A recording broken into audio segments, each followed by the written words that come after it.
second book of Samuel, starting in the 9th chapter at the 1st verse. Because somebody needs to get jump started this morning. Somebody needs to know that God can still take you from point A to point B. Amen. Now David said, is there still anyone who is left of the house of Saul, that I may show him kindness for Jonathan's sake? And there was a servant of the house of Saul whose name was Ziba. So when they had called him to David, the king said to him, are you Ziba? He said, at your service. Then the king said, is there not still someone of the house of Saul to whom I may show the kindness of God? And Ziba said to the king, somebody said to the king, there is still a son of Jonathan who is lame in his feet. So the king said to him, where is he? Somebody said, where am I, Lord? He said, where is he? And Ziba said to the king, indeed, he is in the house of Mephebosheth, the son of Amiel in Lodebar. Somebody say Lodebar. Then King David sent and brought him out of the house of Mephebosheth, the son of Amiel, from Lodebar. And when Mephebosheth, the son of Jonathan, the son of Saul, had come to David, come on, listen. I'm sorry, I'm getting ahead of myself. He fell on his face and prostrated himself. Then David said, Mephebosheth. And he answered, here is your servant. So David said to him, do not fear, for I will surely show you kindness for Jonathan, your father's sake, and will restore to you all the land of Saul, your grandfather, and you shall eat bread at my table continually. Then he bowed himself and said, what is your servant that you should look upon such a dead dog as I? Somebody said, Lord, I'm a dead dog. And the king called to Ziba, Saul's servant, and said to him, I have given to your master's son all that belonged to Saul and to all his house. You, therefore, and your sons and your servants shall work the land for him. And you shall bring in the harvest that your master's son may have food to eat. But Mephebosheth, your master's son, shall eat bread at my table always. Now Ziba had 15 sons and 20 servants. Then Ziba said to the king, according to all that my lord the king has commanded his servant, so will your servant do. As for Mephebosheth, said the king, he shall eat at my table like one of the king's sons.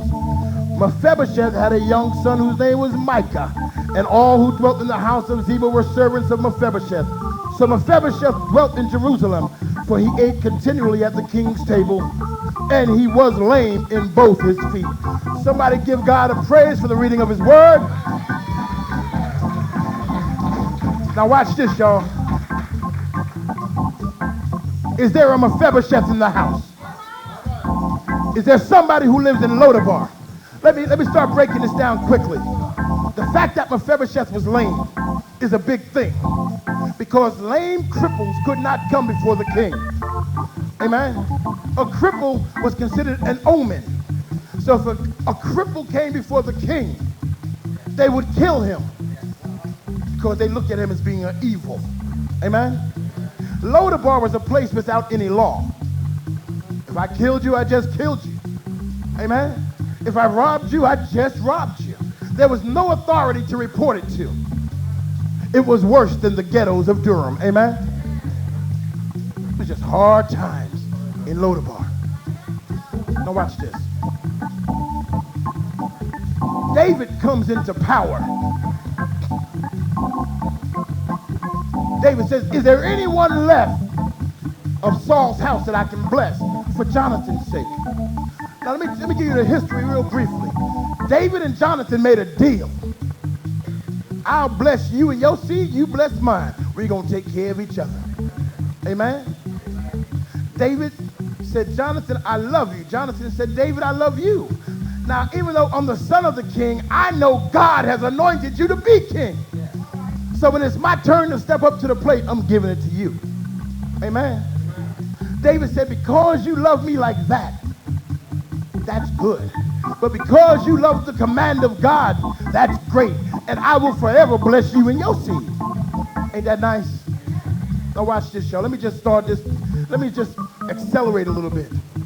There's been some deals made that we don't even know about on our behalf. Is there a Mephebosheth in the house? There's been somebody who said, I'm going to take care of your family until I'm dead, and my seed will continue to bless you, Minister Patterson. Now watch what David says. He came into power. Is there anyone, I don't care if they believe like I believe, I don't care if they're Christian, I don't care if they're black, I don't care. Is there anybody left in the house of Saul? Because I've got to bless somebody. Now watch this. When God really opens up the windows of heaven, you know you just got to give it to somebody, because I don't have enough room in my house to keep it. Amen? Is there a Mephebosheth in the house? No, really, I want to know today, is there anyone that knows that God promised you? Oh, come on, listen anyway. See, y'all might not be able to hear your name. Maybe I'm not calling your name clearly enough. Did God make any promises to you that you have yet to receive? Okay, watch this. So Saul says, I'm going to kill David. Jonathan says, I'm going to bless David. David says, I'm going to bless Jonathan and Saul. Look at the honor between these men. This ain't just people. I know your father tried to kill me. I'm still going to bless his house because it's the Lord's doing, not my own.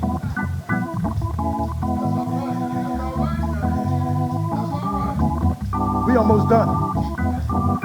Now watch this. He says, Apostle Sturgis has shown me so much love when I came to Durham. I'm going to take care of Casey, Tracy, and Lightskin. Amen? Amen? And their seed. And their seed. Why? Because it's only right. Now watch this. Watch how it all slips into play. So Ziba gets called to the king. Yeah, I worked for Saul. And your majesty, there is one left of his house.